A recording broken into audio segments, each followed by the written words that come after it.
So what is occupational therapy?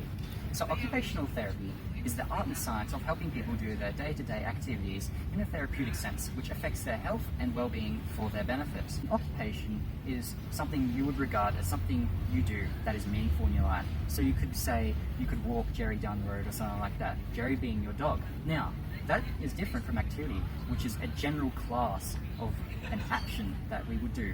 So you could say a person can walk their dog, that's an activity. But you, at a specific time walking that dog, you experience your mood, your emotions, and the heat and temperature and all those senses you do when you walk that dog at that time. Now, there are different classes of occupations, one being leisure. You walking your dog down the street in your free time would be classed as a leisure occupation because it's something that gives you pleasure and relaxes you. Now, another class of occupation would be self-care. That would be you having a shower in the morning, using your favourite soaps and conditioners and all that kind of stuff, and using moisturizer after that. Now, another type of occupation would be productivity.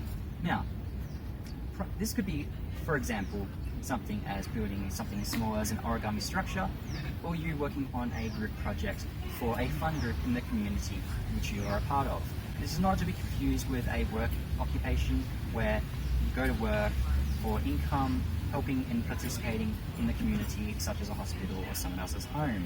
So occupational therapy is unique because no other health profession focuses on occupation to the severity and strength that occupational therapists do.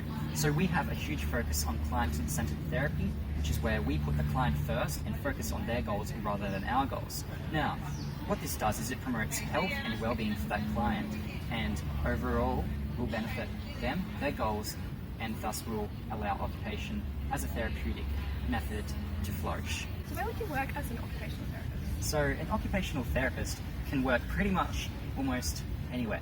So they can work in your house, they can work in a park, they can work in a garden such as this, they can even work in more clinical centered places such as a hospital, a mental home, and even a doctor's clinic if need be. So what would happen if you're working with a disabled person?